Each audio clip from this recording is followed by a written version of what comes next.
Two things that you want to be very considerate of when you're presenting your product or service. You're talking about their problem, you're talking about how you're going to be able to help them, and then you're recommending sessions. And the reason why I want to bring these up are because I see them occurring in a lot of consultations. I see them occurring just in a lot of interactions, especially with personal trainers. The first one we've referred to in other videos, and it's called the curse of knowledge. We refer to this in some of our marketing videos, as well as I believe in our customer journey video. The curse of knowledge is saying that the more you know about something, the harder it is for you to explain it to someone who doesn't know anything about that thing. So here's in real life. Oftentimes I'll hear personal trainers start talking about their plan to help their client achieve their goal, and they start getting into how they're gonna make sure that the client doesn't adapt.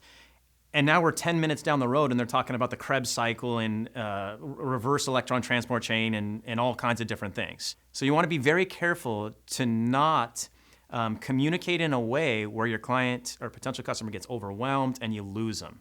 What you need to do in order to avoid the curse of knowledge is take all the information that you have in your head, label it at a 10, and then think to yourself, how can I communicate this at about a level of a 2? It doesn't mean you're dumbing it down. You're just making it clear, concise, and relevant to that person. So be careful to avoid the curse of knowledge when you're doing this. The second thing I'd like to bring up that occurs a lot for personal trainers is they get nervous about making a recommendation or doing what we call in marketing and other areas a call to action. You always need to have a call to action. And that call to action is asking them to make a choice. So when you recommend your 3 options, you want to ask for them to make that choice. You know, you don't want to make it, be anxious about it, don't want to make it kind of a nervous experience. It's okay to just say, we have these 3 different options. Here's the one that I recommend for you. And let it sit. You have to ask if they're going to actually buy. Okay, and they're going to say something.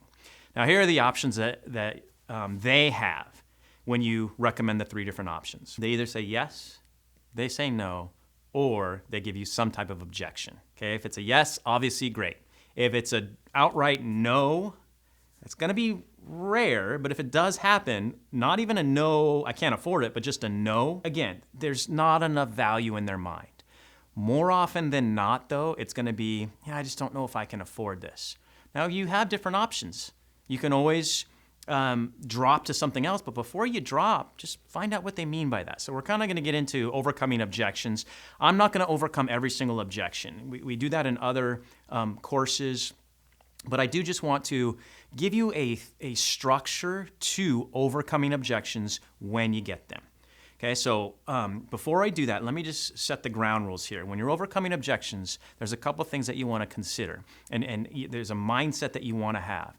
Number 1, when you're overcoming objections, get into the mindset that you're not trying to argue with anyone.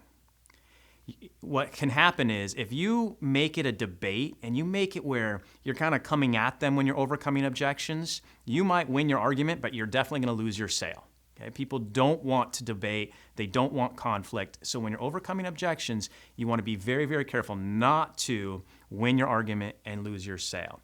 The other thing is, you want to just think of this person as someone who you know, maybe you even like, maybe you even love. Maybe it's like your mom, your sister, who really needs this thing, but they're being resistant to it. And you know that they need it, and you know that they can help them. How would you speak to that person if it was your mom, if it was your sister? Now, some of you might say, I'll just tell them this is what you need no matter what.